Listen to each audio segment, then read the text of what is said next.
Good day, all you beautiful dreamers, keepers, and reptile enthusiasts. It's the conductor from Sky High Morphs rolling with the Show Me Reptile Show.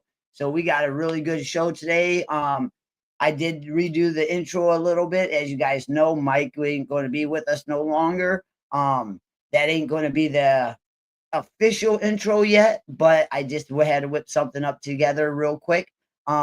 But before we go ahead and get our guest out, let's go ahead and give some shout outs to everybody out in the comments. Say we have the wife out there, and we had the boss coming in tonight. Thank you for coming in, boss man. I greatly appreciate you coming out. Mark Anderson, thank you very much. Good times, and always wanting to I want to get you out on my show. I'm going to reach out to you and get you booked, buddy. Wayne from Kryptonite Dreams, thank you for coming out, bud. And let's see who else we have. We have Boza in the house. Boza Reptiles, thank you for coming out tonight. We have the Herpin Harbins. How you doing, Harbins? I might be seeing you guys here in Tinley in October. JNS, James Perry, thank you for coming out, bud. We have Riley's Reptiles Room. We also, let's see who else we have out tonight. Got the girl next door. Hey, how you doing? Most definitely need to catch up with you again. And that looks like everybody that's out right now. So with that, I'm going to go ahead and bring out my guest, Chris from 319 Reptiles. Chris, how you doing today? Good, man. How are you?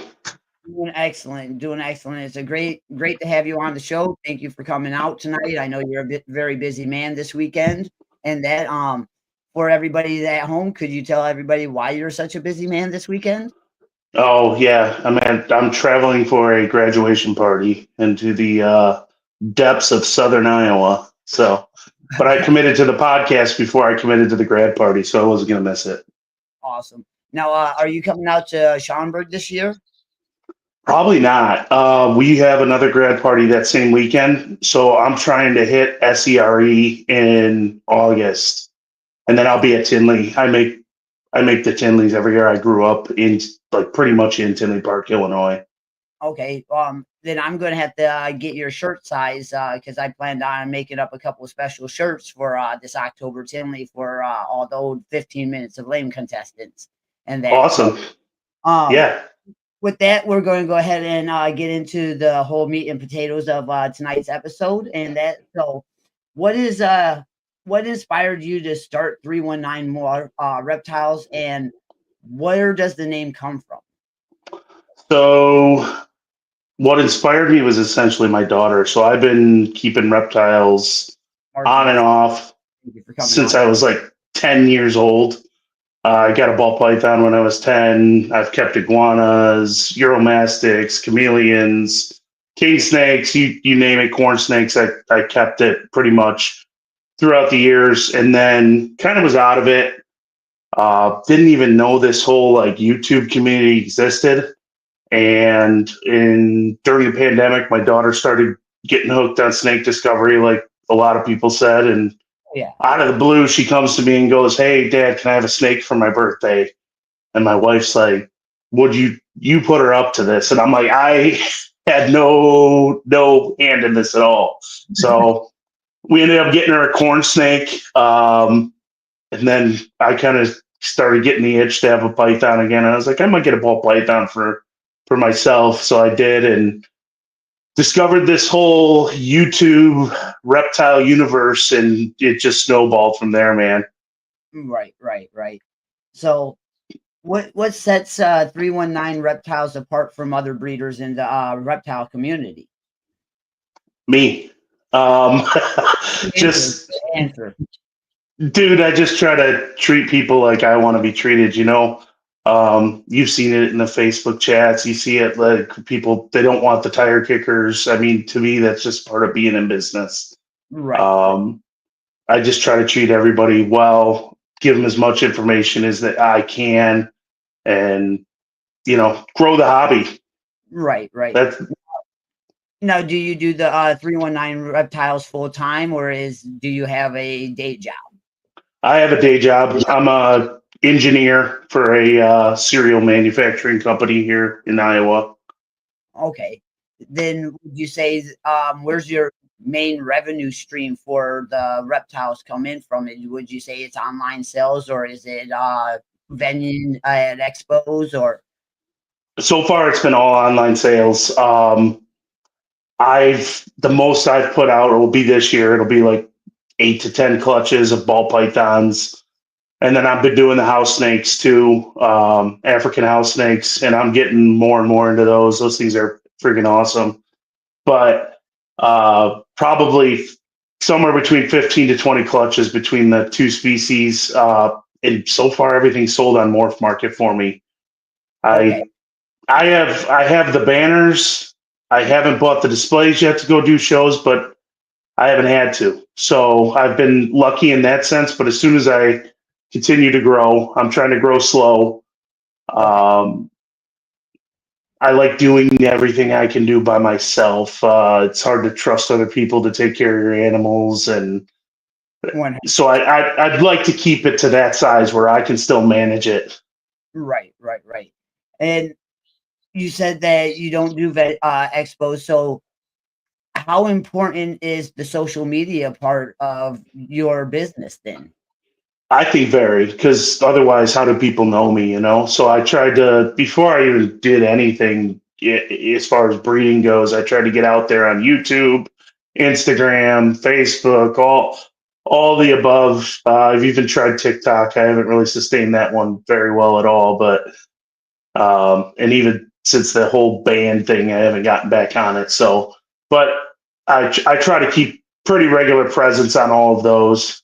I'd say like YouTube was probably my number one. I was putting out videos pretty well, 1 to 2 a week for the first 2 years. And then when 15 minutes of lame hit, I really tried to start growing my Instagram following. Okay, and that actually leads right into my next question. Is I was going to ask you how much do you think the 15 minutes of lame competition actually helped your social presence grow? Oh, I probably tripled my Instagram following. So, I mean, it was awesome. Like, it was a great experience. I didn't win, uh, but it was still a great experience, great for my brand, and it just puts you out there. So people, I mean, let's be honest, we're asking people to send, hundreds, sometimes thousands of dollars Right. online before they receive anything in their hands. I know me, if I'm going to buy a snake from somebody, I do my research, right? Especially if I'm going to throw that kind of cash at it. I want to see how they're keeping their animals. I want to see what kind of person they seem like they are. So I And think it's been huge. right, right. And are you actively growing your social media presence? And if you are, how are you doing that? I try to post every day on Instagram, just something that's going on here in my reptile room, or not here, but in my reptile room.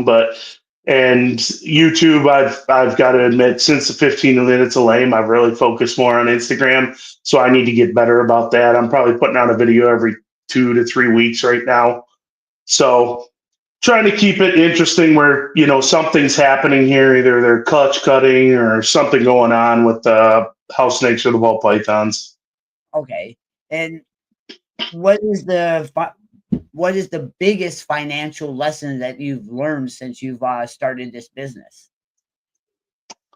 Don't buy adults. I've had horrible luck. I tried to rush things, buy adult females, adult males, and it just doesn't work out that well. It's so far for me, and I just think babies are where it's at. These animals, they get ingrained in how you keep them, and you disrupt that after they've been used to that for years. It just has an impact. Right, right, right. And for the people that at home that don't know, what projects are you working in the ball pythons? Ball pythons, mostly sunset.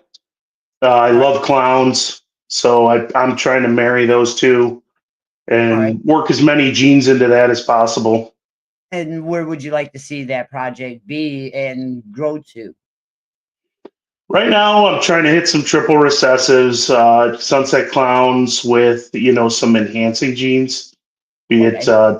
desert ghost, lace, hypo. Like, See what looks good there. I've been working that cantaloupe, trying to work that cantaloupe into it. From I got one from NBK a couple years ago. Uh, so just try to put some enhancing genes in there and see where it goes from there. Sunset Ultramel is phenomenal. yeah. I was never a believer in puzzle, honestly, until I saw Brock Wagner's Sunset Puzzle. And now it's got me like, oh man, I almost need to add puzzle to this. So, but I've held off until now. But yeah, Right. I'd say just adding enhancing genes to that, try to get some darker genes into it at some point to see how that contrast looks. And And that's my goal right now. and we talked a little bit about backstage about it and that what darkening genes are you looking to put into the sunset? Right now, I got blackhead, cinnamon, black pastel. I've been working GHI as some of the codoms I have. I'd love to eventually work Stranger into it. I know somebody's made the Stranger Sunset and it really washed it out to the point where it was just really dark. Thing with Sunset though is you've got to see it in person. It does not look It it does not look good in pictures. Like I don't know what it is. The cameras can't get that orange. If right, you look at that, it's much better in person. and So right, it does. I will say I've seen quite a bit of sunset out at Tinley. There's quite a few people that are Shauna, yes, hey Shauna. Um, there is quite a few people that are really deep into the sunset, and now we were talking backstage as well as about the paint gene and calico sugar. What genetics would you say is better to go into the sunset in that line? Would you say it would be the paint, calico, or the sugar? I really like this. This is a little bit of an unfair question. I know Brad Boas made the Sugar Sunset, and I thought it looked phenomenal. I really do like Calico Sugar. I've got a few different Calico Sugar projects, kind of where I'm going to work it into it. One of them with Scrambler and OD. So Right. I'm looking forward to that. I think they'll look good. I think Sugar might be the route. Honestly, I think paint's going to either look really good or really bad with Sunset. See, And from there, it'll be on us to figure out what other genes we need to add to make it look good if it doesn't, right? yeah, I think the paint is going to do wonders for the sunset. Um, I kind of like what the calico did with it, but I think the paint's going to do it a whole lot better. And that, and not only that is, I believe with the paint and sunset combination, it will hold its value a little bit better than with the sugar or the calico, only because those are codoms and the paint is a recessive. Um, Now, with that, how do you feel about that? Yeah, I agree with that 100%. I do feel like that'll hold its value. For some reason, it feels like nobody but Liney has been working paint for the last, what, like 20 years. I mean, I've Yeah, heard him talk about giving them away. He couldn't give them away at shows. So for whatever reason, I love paint. I was looking at, other recessives and I was looking at paint and puzzle and paint caught my eye. and So you I, start I talking the puzzle gene. Now that's right up the general's alley too, and I like really, yeah. Um, Now I like the paint a little bit better. I think paint puzzle hypo would be beautiful, beautiful because I'm a big hypo fan, and I know a lot of people is like, oh well, hypo is becoming the new, normal. Let's say, a lot of people is also saying clowns becoming the new normal as well. But in my opinion, you can't get anything better than like let's say a DG hypo puzzle or let's even go a little bit more basic, just a DG hypo. I mean, beautiful animal. yeah. Now, I think clown's just a good building block, man. I mean, there's a lot of people that have jumped on the clown train in the last, 5 years. it all coincides with COVID and Justin coming up with some of these crazy clown combos. I And think things will come back around. I mean, that next big clown combo, you'll have it's still one of the best genes there is it, out there. I mean, I have a lot of clown in my collection. That is actually one of the base genes that I'm using for my projects that I work with and everything. So it is a wonderful gene. But there is so many other wonderful genes out there as well. What is your opinion on the cosmos? I think it's amazing. I think it's expensive and amazing. I need to sell some more sunsets to get myself up to the cosmos at this point, right? Right, right, right. Now, how would you feel about the cosmos being in, let's say, the sunset project that you're working with? Do you think that's something in the future, let's say maybe 10 years from now, you would probably invest in? Or is that something that you would say, well, I want to see where it goes before I invest?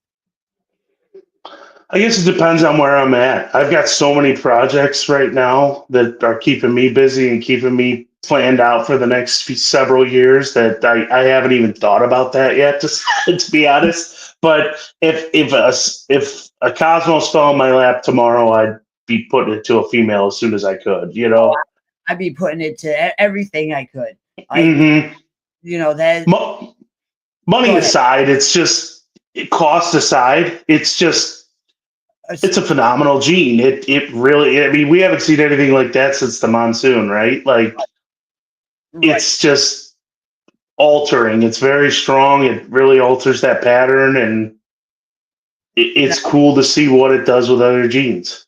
Yeah, yeah. I'm very excited to see where they take that. I would like to see it what it would do in some of these more stronger pattern alternating genes. Let's say, but well, you said monsoon. Let's take monsoon for example, because monsoon is such a strong pattern altering gene. I'm wondering what it would do with that cosmos. Would it really whack out the pattern more, or would it kind of dull it down? There's no telling. I Right. love monsoon, but so far the best things we've seen have probably been, monsoon Mojaves. I Yeah. haven't seen much. The monsoon pies were pretty cool. The monsoon clowns. I know Corey produced some that looked really good. Um, but Yeah. I think monsoon still has a lot to prove out there because it is such an overpowering gene. You've really got to put the right thing with it because you don't want to. You look what pastel did to monsoon; it totally wiped out that side pattern. And I Yeah. saw Damballa, the expensive pinstripe. I've Yeah. literally seen pinstripes that I on Wharf Market that I thought this looks like a monsoon. Yeah. So Myself, I prefer. Don't get me wrong, I do like the monsoon. I like the single gene monsoons. They're beautiful animals, and that. But if I'm going to spend my money, I'll just go get a pinstripe clown. I love what they look like. A pinstripe clown is beautiful, and it gives you a lot of that monsoon feel and vibe. yeah, I think we get too hung up on genes in general, and we say, pastel, cinnamon, pinstripe, these genes aren't good. They aren't going anywhere. They aren't doing anything. I've seen some pinstripe clowns that look phenomenal. I know DPR works pinstripe clown, and they look amazing. There's stuff like zebra. You can't do zebra without pastel. Right, So right. there's genes out there that we try to put these labels on that they're just not good or for whatever reason. But if you work them into the right thing, they're absolutely valuable. Genes that can really enhance a project. Yes, and yeah, girl next door says she loves clown, and yeah, uh, so do I. It's a great base gene. But So now do you I. said you're starting to work with the house snakes and that. How deeply are you into that now? I'm getting deeper. I just right after Tinley, I had a little conversation with Bushveld Reptiles, and I pulled in a Bushveld albino house snake. I don't know if you've seen this thing, man, but it might be my favorite morph of any species I've ever seen. It's like a Okay, bright orange snake with white in the pattern and the belly with orange eyes. It's unbelievable. So I picked up a female right after Tinley, um, and I'm super psyched about it. And I've kind of gone down a rabbit hole with kind of figuring out what other things I want to work into that Bushveld albino with those. Nice, nice. Now, too bad that you wasn't at home to show it off. And Yeah, it's all on my Instagram page. If you jump on there, you'll see pictures of it. now, do you think that you're going to switch over to the house snakes, or are you going to stay mainly ball pythons, or are you going to try to do a variety of both? A variety of both, I'd say. I'm working. I shouldn't say I'm working. I just love pythons, man. And the house snakes to me are like a small colubrid sized python. Like they act like a python. I think they're most closely related to king cobras than anything, but they're not venomous, so they're not even colubrids. Right. I love ball pythons. I've got a pair, or I should say, I've got I hope to produce, a pair of Angolan pythons. I got a female I'm growing up, bloods. I got a female I'm growing up. Got a Macklot's python I'm growing up. So some little side projects here where you do like no morphs, just one normal clutch a year, something different, and they just act different, right? They're just different pythons. They're cool. Yes, yes, most definitely. Now, do you get into colubrids at all, or not at all? I have colubrids. I don't love them as much.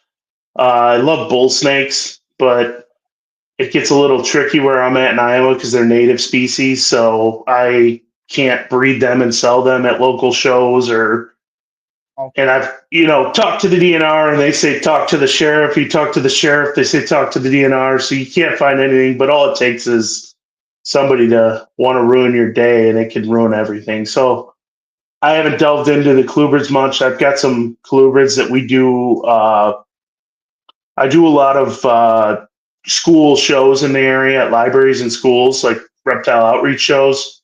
So I've got Okay. colubrids I bring to those and show corn snakes, milk snakes, bull So snake. you don't not only do you breed ball pythons and are you're getting into the house snakes, you also do educational things as well, and do like you were just saying with the community reptile community and that's pretty Yeah, awesome. yeah. I Now, probably do like 10 shows a year. It's not anything crazy, but if a oh, local school calls me up and says, "Hey, would you be willing to do this?" I like to go do that and just all show right, kids that these animals aren't slimy, gross, mean things, right? awesome. That is awesome. And so, Mark, you're absolutely right. That's so awesome. Um, So with you doing the little bit of reptiles, education, you're doing the breeding. Do you breed your own rodents, or do you outsource? No, I do not breed my own rodents. Uh, Everything I got is through Reptile Bistro. They're kind of local here. Okay. Um, they own Wide River Reptiles out of Dubuque, Iowa, or Yep, I I think know. Bettendorf, Iowa. Yep, I know. Yeah, Yep. they have. They supply all my rodents for me. Okay. Nice. And now, what would you say is your total overcost or overhead on cost of bedding, rodents, and all that, since you don't breed your own? Oh man, I would say with my collection right now, a lot of it is. So I'll feed my males a lot of, I'll feed my males pretty much a small, they're full grown every other week, females a medium every other week. So you're probably looking at $150 a week, give or Okay. take, depending on the time of the year. I All know right. right now I don't have many eating because they're all in breeding mode right now. So, Right, right, right. Now, because I breed my own rodents and that, so I was trying to gauge if it would be more feasible for me to outsource or breed my own and that. So for me, to feed my collection on average, my overhead cost for the bedding, the rodent food, and that to get the rodent up to size. I would say it's almost about the same. It's about $150 a week for the whole collection of, because I have probably around 300 to 400 rodents, producing. So it gets a little expensive. And for the people at home that don't know, that don't read and everything, could you give them a little bit of idea of what is the cost that goes into a breeding operation like what you have? You mean for the snakes? Yes. Oh yeah, I mean you got to look at equipment. The big thing I think people always overlook is the cost to feed your collection, right? Right. I'm a firm believer, and it's better to grow slow. You're going to come into this industry if you want to breed, and you're going to buy the wrong animals for the first year to 2 years before you realize this is the route I want to go. And then you're going to sell some of those animals off, probably for much less than you paid for them. Oh, yeah. And so, I mean, not to discourage anybody, but I mean, I think Right. all of us have experienced something like that. It's just you come into it and you're like a kid in a candy shop with all the genes and morphs out there. But you got to have housing for them, racks, however you want to house your animals.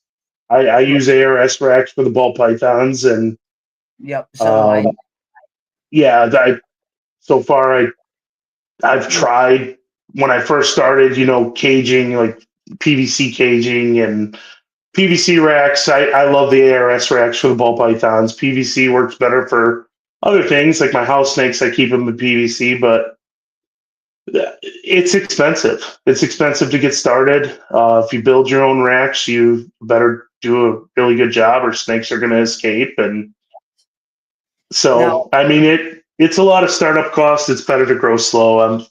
I can't stress that enough. Mark asks, do you feed anything other than rodents? Me, no, I do not. No, I have not yet. Okay. So, I've contemplated trying quail for some of the other python species I keep, but rodents work so well. It's so convenient, right? I mean, I do ASFs here and there. I got some feeders that only take ASFs, and right. sometimes those picky babies or picky breeders who are coming back off the breeding season, they get onto ASFs, but Okay. most of what I do is frozen thawed rats. Right. Right. Right.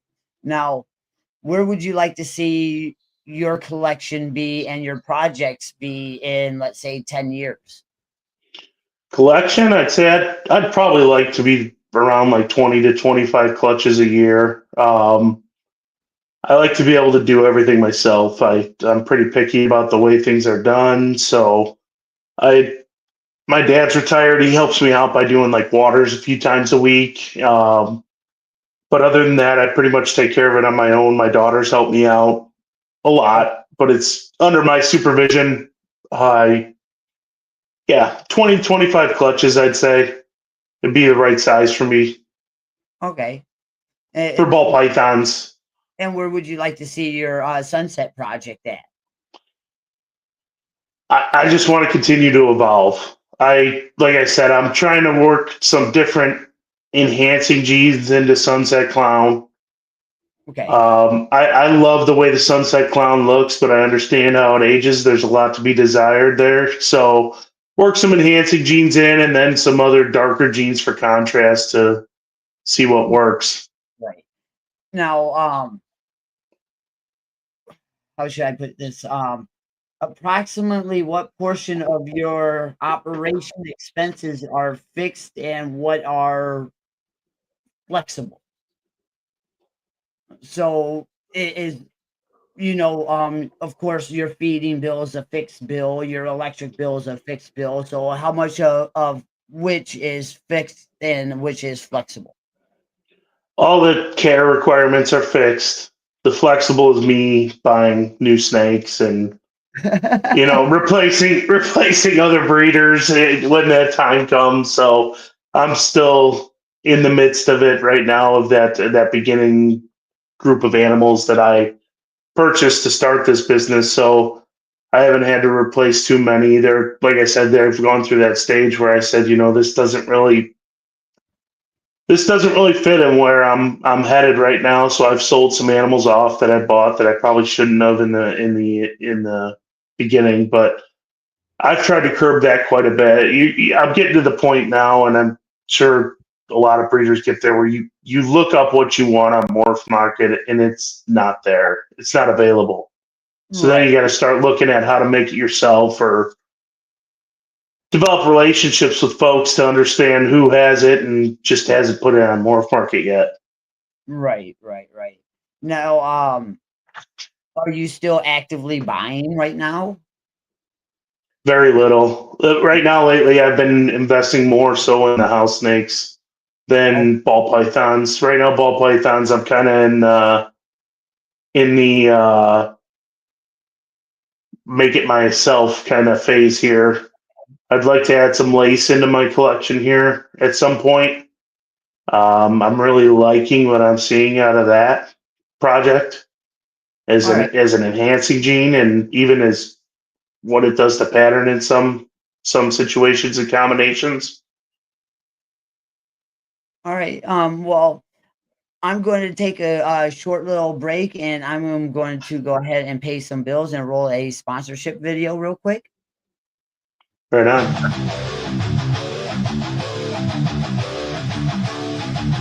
What is up? What is up? What is up, everybody? It's your boy, Reptiles. Show me Reptiles.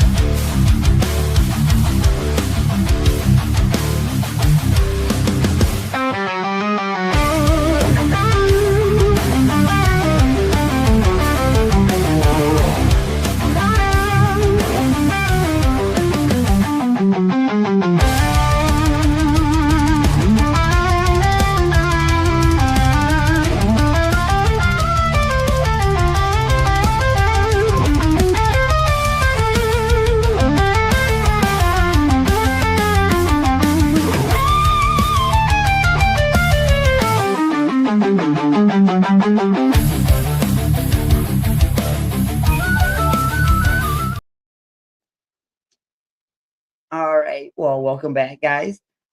So we were going into a little bit about the financials and everything.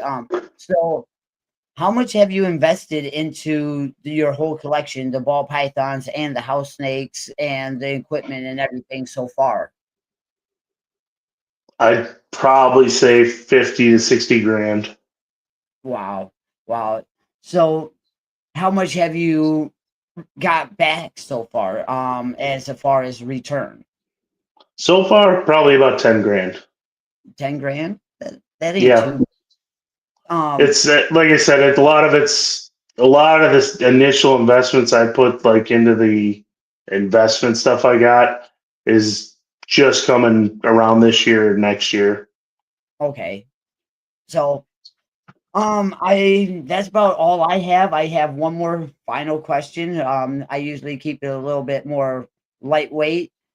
Hold on, General. I am going to pull you out.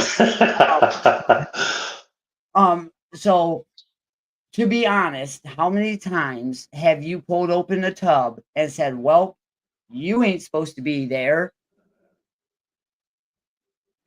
I'd say probably about 10. And if you look at my Morph market sales over the last year, those are in there. All right. So that's all I have for you, but I am going to go ahead and pull out the general because I'm sure he has a question or two for you. Yeah, absolutely. I was just messing with you, Brian. I Oh, was just messing with you, brother. I didn't need anything. I was just oh, like, I'm gonna throw Brian's picture up there real quick, man. So, but hey, I will say this, Chris. Thanks for coming out, man. I always Oh, like thanks for hearing. having me, I guys. always like hearing other people's take on, some of the stuff that they're breeding and things like that. So that's exciting. And I wish you the best of luck on the 15 minutes, dude. I hope that stuff works out. Or wait, you already did it, didn't you? yes. Yeah, I was with Brian last year. That's It right. worked. That's right. Okay. Well, hey, I still hope that it continues to work out for you. Oh yeah, yeah, absolutely. Like You guys probably wouldn't know who I was if it weren't for it, so I wouldn't be here right now if it weren't for 15 minutes late, right? So Yeah. that's all I've got, man. All right. Awesome. So, well, I thought he was itching to come out. He was flashing, but no, that picture that he actually flashed, that's from St. Louis, the Show Me Reptile show out in St. Louis, and that's me and the General and Brittany from the Cam Girl podcast, one of our other podcasts that comes up Nice. on Wednesday nights. There's us out, and I do believe that is St. Louis as well. Yeah, having a great time. Like we had a great time out there. Now, are you? I already asked. You're not going to be out in Schaumburg, but you will be out in the NARBC Tinley in October. And that Yes, sir. is there any other expos that you're going to be out at? Do you go to any of the Show Me Reptile shows? I believe we have one here in Iowa, and I hit that one every now and then. It ends up coming up about every other month or so. I can't remember if it was, I think it's the Davenport show. Okay. But that we have that one. And then there's, as far as other shows I'll be at, like I said, I'm going to try and hit that SERE in August to see Bob's show there. Right. And because I know I want to try to meet up with you, try to get, because I know we met out up at the March Tinley and that. Yeah, at and the that, auction. Yep. So I would like to meet up with you, try to hang out a little bit, get to know each other a little bit more, actually face to face. Because it's one thing to talk like this and everything, but it's different when you're actually able to touch the person. And me and the General say it all the time. It builds that connection. It builds memories. Yeah, absolutely. And that's one thing I was like privileged to be able to in March Tinley. I was able to hang out with Will and Audria from Flawless, and that had a great time, made some great memories, met the General there, and see where that led. Yeah, they seem like great people. Their videos are great. Yes. So I'm good. Usually have you show off a little bit of animals, but because you're on the road, I know you're not going to. Yeah, I'm So, snakeless. where could people find you if they did want to get a hold of you? Besides the Tinley in October. 319 Reptiles on Instagram, YouTube, Morph Market, TikTok, even Facebook. I don't really do TikTok too much, but the rest I keep good track of. So if you guys want to hit me up, go for it. Awesome. Now, how many? You said you got one clutch on the ground this year, and I know I keep going because I have so many questions. You got one clutch on the ground already that's hatched out. Are you planning on having any of those as holdbacks, or are you selling all those? I haven't. They just shed today, so I had a very limited time with them this morning. I'm still trying to figure out. This is my first clutch of that cantaloupe gene that I told you I got from NBK Reptiles up in Canada. Right. So I'm trying to make sure I do my due diligence in identifying it because at the moment, like 5 out of the 6 eggs all look cantaloupe to me. So I maybe I got that good odds, but I'm guessing not. So I'm gonna let them kind of grow up a little. There's a few that have some funky pattern that I want to hang on to that just doesn't seem like in anything like the genes that are in there. Thanks, Shona. So yeah, that cantaloupe gene's the only thing on the ground so far, and I'll probably release a few of them, but I'm probably going to keep a few back. And what are some of the other pairings that you're hoping to get this year? Oh, my favorite. I got this OD leopard cypress het clown girl. She just looks beautiful. She gets better with age, and I know I don't have any like enhancing genes in there you'd think of, but she looks amazing. She's gravid right now. I'm waiting for her to lay any minute here now, and she was paired with a red striped Russo clown. Ooh. So I'm very excited to see what that produces. I had that same male paired to a black pastel chocolate yellow belly het clown girl. So I'm looking at, some of the beginnings of that Pompeii project Yeah, there, or Dark Knight project. right. And I like what Red Stripe does with clown, man. That Red Stripe is beautiful with clown, and not a lot of people work with that Russo gene either. So that's No, exciting to see. And yeah, it is. when is she due? She's right there, man. I'm gonna probably have the vast majority of my females lay here in the next 4 weeks, I'd guess. Okay. I've got another, potential visual sunset het clown clutch that'll be laying here any minute now. I've got that. What is it's an Enchi fire het clown girl paired with a Wookiee clown male. So I'm trying to get that Wookiee. I love what that gene does. I just want to see what it does when it's mixed with a little bit of the brighter side of things. I've got him paired to a GHI hat clown female. So a lot of clown stuff this year. Not as much sunset stuff as I'd like. I got a girl that laid last August for me. She's sunset female, and I've paired her with a male that's got monsoon and ultramel in the mix. So I'm trying to make some hets. So you got some fire coming down the pipeline, it sounds like. So I'm really excited to see what you're going to be posting on your Instagram, Facebook, and YouTube in the next, let's say, 2 to 3 months, because by then you should have some babies hatching out. There are going to be some really fire babies, man. Yeah, it's fun. It's fun, man. I like from where it started, like I was like happy to get, piebald, no other genes added when I first started to start stacking genes like this. And it's been it's like Christmas Day every time you hatch a clutch out. I know, it's cool. So I'm psyched about this year. Nice, nice. Well, that's about all I have for you tonight, Chris. I'm going to go ahead and let you go because I know you're out on the road and traveling. So I know you want to get a little Awesome. rest. So with that, guys, remember, with hard work, determination, and positivity, your dreams too become a reality. Awesome.